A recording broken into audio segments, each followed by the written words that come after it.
Medical കോളേജിൽ അല്പം മുമ്പാണ് ഒരു ചെറിയ തീപിടുത്തമുണ്ടായത്. പക്ഷേ വലിയ തരത്തിലുള്ള ആശങ്ക ആ ഘട്ടത്തിലുണ്ടായിരുന്നു. പക്ഷേ പൂർണ്ണമായി തീ നിയന്ത്രണ വിധേയമായി. അവിടെ ഉണ്ടായിരുന്ന ട്രോമാ കെയറിലുണ്ടായിരുന്ന മുഴുവൻ പേഷ്യൻറ്റിനെയും മാറ്റി സുരക്ഷിതമായ അവസ്ഥയിലാണ്. ആശങ്ക പൂർണ്ണമായി ഒഴിഞ്ഞു. ഇപ്പോൾ മെഡിക്കൽ കോളേജിൻ്റെ പ്രിൻസിപ്പളായിട്ടുള്ള ഡോക്ടർ ജബ്ബാർ തന്നെ നമുക്കൊപ്പം കൈരളി ന്യൂസിനൊപ്പം ചേരുന്നുണ്ട്. കാരണം ഈ ആശങ്ക ബന്ധുക്കൾക്കുണ്ടായിരുന്നു, രോഗികൾക്കുണ്ടായിരുന്നു. അങ്ങനെ ആ ആശങ്കയ്ക്ക് വിരാമമായി. അത് നമ്മൾ പ്രേക്ഷകർക്ക് മുമ്പിൽ പങ്കുവയ്ക്കുന്നതിനാണ് പ്രിൻസിപ്പാളിനോട് തന്നെ, ഡോക്ടർ ജബ്ബാറിനോട് തന്നെ നമ്മൾ ചോദിക്കുന്നത്. ഇത് ഒരു അപ്രതീക്ഷിതമായ സംഭവമായിരുന്നു. എല്ലാവിധത്തിലുള്ള മുൻകരുതലുകളും നമ്മൾ ഇങ്ങനെയുള്ള കാര്യങ്ങൾ ഒഴിവാക്കാൻ വേണ്ടി നമ്മൾ എടുത്തിരുന്നു. പക്ഷേ അപ്രതീക്ഷിതമായി അല്ലെങ്കിൽ നിർഭാഗ്യവശാൽ ഇങ്ങനൊരു സംഭവം സംഭവിച്ചിരിക്കുന്നു.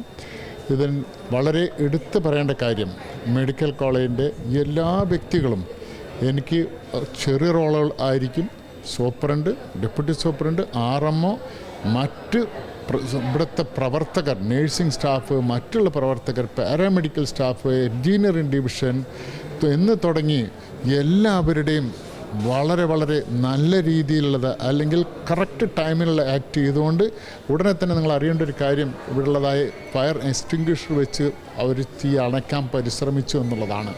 അത്രമാത്രം എഫിഷ്യൻ്റായിട്ടാണ് മെഡിക്കൽ കോളേജിലെ സ്റ്റാഫുകൾ ഇതിനു വേണ്ടി പരിശ്രമിച്ചത്. അതിൻ്റെ ഫലമായിട്ടാണ് ഇന്ന് ഒരു കാഷ്വാലിറ്റിയും ഇല്ലാതെ ഈ കാര്യത്തിൽ നമ്മൾ സർവേ ചെയ്തു എന്ന് നമുക്ക് അഭിമാനപൂർവ്വം നമുക്ക് കേരളത്തിന് പറയാൻ കഴിയുന്നത്. പറയാതിരിക്കാൻ നിവൃത്തിയില്ല.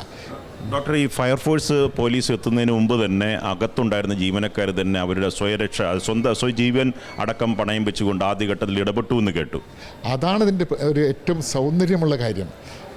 ഈ ഫയർഫോഴ്സ് വരുന്നു, അവരൊക്കെ എല്ലാവരും എത്തിയിരിക്കുന്നു. പക്ഷേ അതിനു മുമ്പായിക്കൊണ്ട് ഇവിടെ പ്രവർത്തിച്ചു കൊണ്ടിരിക്കുന്ന, വർക്ക് ചെയ്തുകൊണ്ടിരിക്കുന്ന എല്ലാ സ്റ്റാഫും, ഒരാൾ പറയാൻ ഞാൻ ആഗ്രഹിക്കുന്നില്ല, ഇത് മന്ത്രി പോലും എന്നോട് പറഞ്ഞു ഇത് എടുത്തു പറയണം. കാരണം കേരളത്തിൻ്റെ ചരിത്രത്തിൽ ഇത്രമാത്രം കോർഡിനേറ്റഡ് ആയിട്ട് വിത്തിൻ നോ ടൈം നടന്നു കിട്ടിയത് ഏറ്റവും വലിയ അച്ചീവ്മെൻ്റ് ആയിട്ടാണ് ഒരു വ്യക്തി എന്ന പേരിൽ, പ്രിൻസിപ്പൾ എന്ന പേരിൽ ഞാൻ കരുതുന്നത്. ഇതിനുവേണ്ടി ആരൊക്കെ ഞങ്ങളോട് സഹകരിച്ചിട്ടുണ്ടോ അതിലൊക്കെ എല്ലാവർക്കും ഞാൻ ഏറ്റവും വലിയൊരു ഹൃദയത്തിൻ്റെ ഭാഷയിൽ നന്ദി പറയാൻ ആഗ്രഹിക്കുകയാണ്. അത്രമാത്രം ഉണ്ടായിരുന്നില്ലെങ്കിൽ നമ്മളിന്ന് കേരളം ഏറ്റവും വലിയൊരു മോശം സീനെ നമ്മൾ ഫേസ് ചെയ്യേണ്ടി ഇരിക്കുന്നു.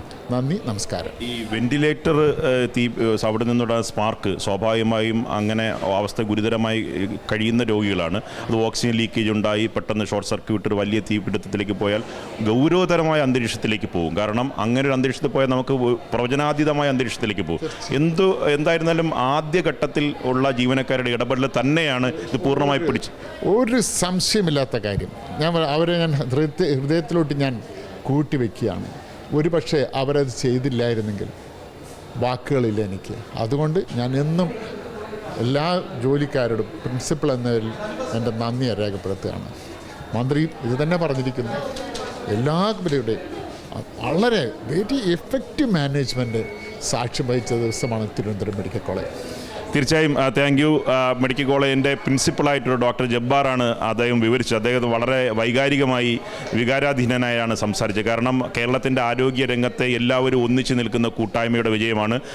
ഈ പറഞ്ഞ ഫയർഫോഴ്സ് എത്തുന്നതിന് മുന്നേ ഡോക്ടർമാരാണോ, കൂടെയുള്ള സാധാരണ ജീവനക്കാരാണോ, നേഴ്സുമാരാണോ എന്നൊന്നും നോക്കാതെ ഒന്നിച്ച് കൈകോർത്ത് പിടിച്ചുകൊണ്ട് ആ ഘട്ടത്തിൽ നടത്തിയ ഇടപെടൽ കൊണ്ടാണ് വലിയൊരു ദുരന്തത്തിലേക്ക് പോകാത്തത്. ഇപ്പോൾ രോഗികളെല്ലാം പൂർണ്ണമായി സുരക്ഷിതരാണ്. അവരെയെല്ലാം ഈ മറ്റ് സംവിധാനത്തിലേക്ക് മാറ്റി. അവർക്ക് മറ്റ് ആശങ്കയൊന്നുമില്ല. ഡോക്ടർമാരെല്ലാം പൂർണ്ണമായ അസിസ്റ്റൻസ് അവർക്ക് കൊടുക്കുന്നുണ്ട്.